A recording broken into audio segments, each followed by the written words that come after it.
Halo, Listeners Indonesia. Nah, hari ini mungkin kalian yang nonton video ini lagi ngalamin banyak masalah gitu ya. Ada yang lagi galau, lagi yang pikirannya kemana, lagi ngerasa sakit hati, lagi ngerasa kecewa, lagi mungkin ada yang habis ditipu orang, yang ngerasa hidupnya tuh mulai berantakan satu persatu. Nah, hari ini kita mau bahas di Indonesia Insights. Hari ini kita mau ngebahas yang namanya Stoic Philosophy, atau kita lebih kenal filosofi Stoik ya, atau ada buku karyanya Henry Maniping itu filosofi teras ya, itu sama, jadi memang filsafat Stoik. Kita kenalin dulu sejarahnya ya. Filsafat Stoik ini pertama kali adanya itu ceritanya Alkisah itu ada seorang pedagang di zaman Romawi dulu gitu ya. Terus dia itu semua barang dagangannya dan kehidupan dia itu di kapal itu. Suatu ketika kena bencana nih, kapalnya karam, habis semua sampai dia akhirnya bisa berlabuh di satu kota gitu ya, kota Romawi itu tuh udah barangnya udah hilang semua, udah nggak ada yang bisa dipakai, nggak ada yang bisa dijual, habis total. Nah, gimana bayangin perasaan hancurnya dia ya pada saat itu. Kemudian apa yang dilakukan sama dia malah belajar gitu loh, belajar ilmunya Socrates. Nah, akhirnya dia nyiptain yang namanya yang kita kenal sekarang adalah filsafat Stoik ya. Dia bayangin aja orang yang udah kehilangan segalanya gitu ya, bisa ngerasa semuanya fine-fine aja dia sambil belajar segala macam karena filsafat ini. Nah, filsafat ini gimana sih bisa ngebantu kita atau ngebantu kalian yang sedang ngalamin masalah gitu ya. Nah, filsafat Stoik itu berbicara cuma dua. Filsafat Stoik itu cuma berbicara mengenai keadaan yang bisa kita kendalikan dan keadaan yang tidak bisa kita kendalikan. Bahwa di dunia ini ada sesuatu yang bisa kita kendalikan dan ada yang tidak bisa kita kendalikan. Sebagai contoh, misalnya ya kita naik pesawat gitu ya, naik pesawat terbang. Kita bisa kita kendalikan kita naik pesawat terbang. Tapi apa kita kendalikan pesawat terbangnya? Enggak. Kita serahkan 100% kepada siapa? Kepada pilotnya. Kalau ada sesuatu di udara, ada yang kita bisa kendalikan nggak bisa gitu ya. Jadi di hidup itu ada sesuatu yang bisa kendalikan dan tidak bisa dikendalikan, termasuk problem-problem kita yang ada di dunia ini gitu ya. Kalau kita bilang problem-problem yang kita alami saat ini, apakah sebuah problem? Ya, karena kita selalu berbanding dengan realita yang ada. Padahal realitanya ada sesuatu yang bisa kita kendalikan dan tidak bisa dikendalikan gitu ya. Misalnya kita ngalamin masalah nih, mungkin kalian sekarang ini lagi hancur gitu ya, bisnisnya bangkrut, atau misalnya kalian interview tapi ditolak terus gitu ya, nggak dapat kerja. Nah, berarti apa yang jadi masalahnya, yang jadi problemnya gitu ya. Kita melamar kerja ke sebuah perusahaan, yang bisa kita kendalikan apa? Ya mungkin resume kita bikin riwayat kerja kita, cara kita ngelamar kerja gitu ya. Begitu kita udah dipanggil, apa yang bisa kita kendalikan? Ya diri kita gitu ya, pada saat interview apa yang mesti kita persiapkan, apa yang mesti kita jawab gitu ya. Yang kita tidak bisa kendalikan itu apa? Banyak kan, dari HRD-nya apa pertanyaannya yang mungkin di HRD-nya ada kualifikasi tertentu gitu ya, itu kita tidak bisa kendalikan gitu loh. Jadi di hidup ini filsafat Stoik selalu berbicara bahwa setiap problem itu pasti ada sesuatu yang bisa kita kendalikan dan tidak bisa kita kendalikan. Anggap paling gampang ini, kita mau jalan aja, mungkin udah beberapa contoh juga di video-video sebelumnya ya.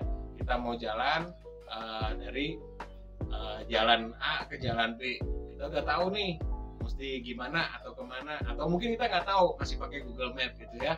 Terus kita ada jalan, yang bisa kita kendalikan apa? Ya jalan yang di pikiran kita ini aku kalau berangkat dari sini, kita jalan ke sini sampai sini, nanti tengah-tengah kita ke sana terus kita sampai tujuan. Tapi realitanya gimana? Banyak hal yang tidak bisa kita kendalikan. Contoh bannya bocor, contoh bensinnya habis, contoh jalannya dialihkan, atau bahkan mungkin kita sampai di tempatnya tutup. Nah, itu hal-hal yang tidak bisa kita kendalikan gitu. Nah, problem ini seringkali kita muncul karena kita kita kecewa, kita sakit hati, kita marah, kita emosi, semua karena kita merasa kita bisa mengendalikan semuanya gitu loh. Padahal sebetulnya hidup itu menurut Stoik cuma dua gitu. Menurut Stoik itu cuma apa yang kita bisa kendalikan dan tidak bisa kendalikan gitu loh. Nah, tapi anehnya segala sesuatu yang bisa kita kendalikan ini itu sebetulnya cuma 100% kita yang pegang gitu loh. Yang bisa kita kendalikan dari diri kita itu apa? Nah, menurut Stoik yang bisa kita kendalikan dan pasti bisa kendalikan adalah pikiran dan tindakan kita atau perbuatan kita. Yang bisa kita kendalikan cuma dua itu doang. Responnya kita gitu loh. Pikiran kita gimana? Misalnya nih, kita dapat panggilan kerja gitu ya. Itu hal yang bisa kita kendalikan apa? Pikiran kita. Ya udah, aku berangkat gitu ya. Perbuatannya apa, tindakannya? Ya kita jalan, badan kita ikut melangkah. Tapi pada saat perjalanan realitanya seperti apa? Pikiran kita, nanti sampai sana juga mungkin aku nggak diterima lagi. Udah capek-capek, aku buang duit transport sampai sana nggak ada pekerjaannya. Akhirnya menjadi kita nggak ngejalanin gitu loh. Karena kita mikir mau enaknya aja, mikir yang sesuatu ini bisa kita kendalikan, padahal enggak gitu.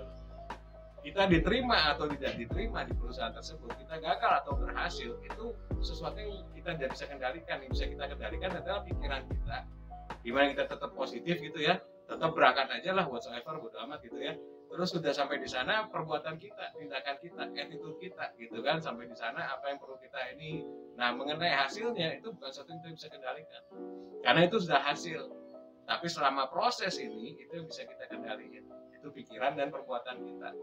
Nah, kalau kalian merasa aku udah gagal, udah ini segala macam, terus kita masih makin ditimpuk dengan beban pikiran, belum beban pikiran, beban hidup lagi ya gitu ya. Jadi udah lengkap ya, udah beban pikiran, beban hidup, jadi makin ketekan aja situasinya ya, makin emosi, makin ngerasa galau, makin sakit hati segala macam. Padahal itu semua ada di pikiran kita dan kita bisa kendalikan kok sebetulnya gitu loh. Bahwa segala sesuatu itu nanti juga akan berjalan sebagaimana mestinya gitu loh. Sebagaimana dia berjalan, sebagaimana yang kita lakukan, itu segala sesuatu itu terjadi karena hasil respon kita gitu. Kalau kita nggak kendalikan pikiran dan perbuatan kita, ya responnya nggak akan terjadi gitu loh. Apapun ceritanya, ada orang mau usaha, nggak usaha, yang dipikirin apa? Nanti rugi, nanti gagal, nanti udah sampai situ juga ini, akhirnya dia nggak ngelakuin. Padahal dengan tidak melakukan, dia udah menjamin adanya kegagalan. Ngerti nggak? Kalau kita tidak melakukan sesuatu, itu udah menjamin kegagalan. Padahal kalau kita mau bertindak sedikit aja, sedikit demi sedikit, dan sadar proses gitu ya, bahwa segala sesuatu itu nggak instan, bahwa kita itu tetap harus melangkah, bahwa kalau kerugian itu adalah bukan kerugian, adalah sebuah belajar. Nah, itu pikiran stoik. Kalau kita udah pakai pikiran stoik itu, kita tetap melangkah, walaupun step by step gitu ya, langkah demi langkah, tapi menuju ke tujuan kita mau. Bukannya kita malah terus mundur langkah lagi, atau bahkan nggak melangkah sama sekali gitu ya, karena pikiran kita. Nah, stoik mau berbicara di sini. Stoik adalah kita selalu memikirkan hal yang terburuk, intinya itu. Hal yang terburuk apa yang akan terjadi, tapi kita tetap jalanin. Berbeda dengan kita mikir hal terburuk, kita makin berpikiran buruk, kita tidak melakukan, akhirnya makin terburuk gitu loh. Padahal kalau kita mau melangkah aja, apapun ceritanya, walaupun hal-hal kecil gitu ya, itu tetap akan ada suatu hasil gitu ya, hasil dari perbuatan kita. Kalau nggak ada perbuatan, ya nggak ada hasil gitu. Kemudian apa sih yang bikin orang itu kadang tapi kan aku udah berusaha ngelangkah gitu ya, tapi aku nggak bisa berpikir positif, mungkin jadi pertanyaan juga ya. Nah, stoik nggak berbicara situ, stoik mah berbicara itu just do it gitu loh. Apapun kemungkinan ya, probabilitas yang terjadi, tetap lakukan gitu loh, tetap kita kerjakan. Nah, tapi kita sudah harus sadar dulu, kita ada tujuannya itu apa dulu yang di depan. Mengenai kita nggak bisa gitu, ada hal yang tidak bisa kita kendalikan, udah itu dulu kita pikirkan. Misalnya kita ada problem nih, ada problem satu gitu ya, ini problemnya banyak nih di sini, ini beban hidup, beban keluarga segala macam gitu ya, ini kita belum bisa pikirin, kita simpan dulu, kita buang, bukan dibuang ya, jadi kita simpan dulu, kita buang boleh, kita pokoknya simpan dulu lah. Tapi apa yang bisa kita kerjakan, kita bikin list dulu, apa yang bisa kita kerjakan dulu, ini jalanin dulu. Kalau ini jalan, percayalah ya, problem ini juga pasti beres. Mungkin kalau bagian kalian yang mungkin saat dalam kondisi terhimpit ya, banyak hutang dan sebagaimana, nah ini dipikirin, kita pikirin terus nih, mana bayar ini, nanti gini, ini nggak usah dipikirin dulu. Yang harus dipikirin berarti apa? Gimana caranya kita makin banyak duit masuk kantong kita, itu dulu. Jadi kalau makin banyak duit masuk kantong kita, ini masih kepikiran nggak? Ya ini pasti selesai dengan sendirinya. Jadi kayak gitu aja, kita terus ngelangkah aja.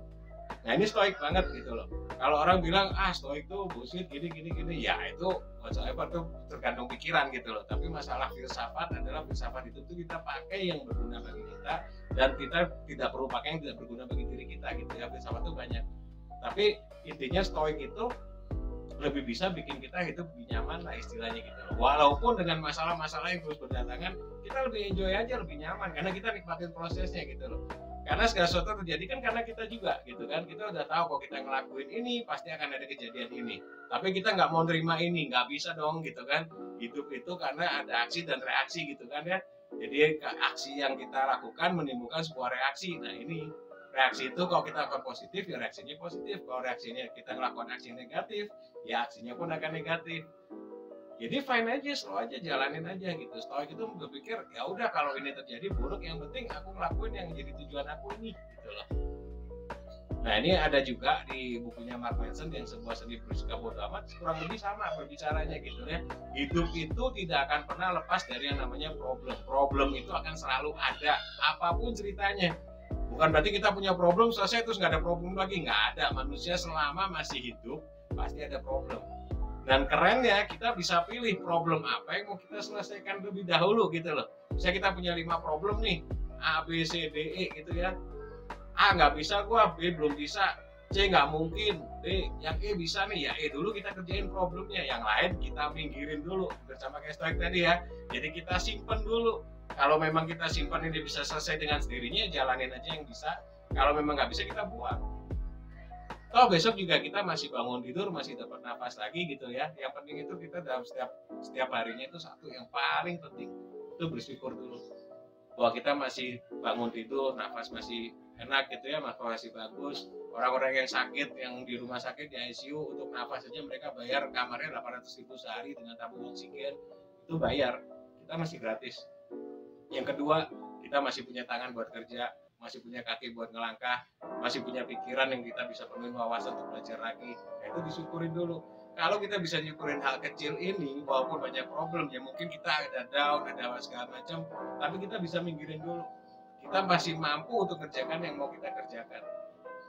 Kalau kita nggak stoik, kita terus bergumul dengan problem-problem yang ada, problem-problem yang kita terbeban, keimpit, yang tenggang waktu, yang deadline, yang udah tanggalnya segala macam. Kita terus berkutat di situ, kita nggak akan ngerjain apa yang kita mau kerjain. Karena badan pasti mikir dan pikiran pasti mikirnya, udahlah udah sampai sini aja, aku nggak mampu, aku merasa udah nggak layak segala macam, keluar di kepala. Padahal kalau mau stoik, jalan aja gitu, lupain aja. Bahwa segala sesuatu itu, ya ini masih karena kita terjadi karena kita masih hidup gitu ya. Kalau kita nggak ngalamin ini berarti kita udah mati, nah kayak gitu. Jadi stoik lebih berbicara, kita berbicara intinya itu apa yang bisa kita kendalikan dan apa yang tidak bisa kita kendalikan. Itu aja sih kalau dari stoik ya. Jadi kalau kalian mau lebih banyak belajar mengenai filosofi stoik gitu ya, filosofi stoik itu banyak tokohnya, ada Seneca, kemudian ada Marcus Aurelius, mereka berbicara hal macam-macam gitu ya, dan itu sangat amat membantu buat hidup kita tuh lebih nyaman, jalanin dengan problem-problem yang ada, kita tetap fine berjalan, bisa enjoy aja dengan stoik. Nah kalau kalian ingin tahu lebih lanjut, next kita nanti ada kelas nih, kelas untuk membahas pemahaman stoik. Jadi nanti lebih terstruktur lagi, gimana sih kita bisa memaksimalkan potensi kita dengan filsafat stoik. Nah itu nanti ada kelasnya, ditunggu aja di YouTube kita ya. Makanya untuk kalian yang mungkin baru nonton atau yang sudah subscribe, saya minta terima kasih banget. Sama yang belum, kalau kalian belum, kalian subscribe ya, kalian like dan subscribe, dan jangan lupa nyalakan juga loncengnya agar kalian bisa langsung dapat info-info update terbaru dari video kita ya. Dan juga kalau untuk kalian yang mau bertanya, silakan tinggal bertanya di kolom komentar di video manapun, kita akan berusaha membalas ya. Dan kalau menurut kami konten itu sangat amat layak, kita akan jadikan sebuah pertanyaan, kita langsung bahas dulu. Oke, untuk itu sekian saja dan salam Indonesia.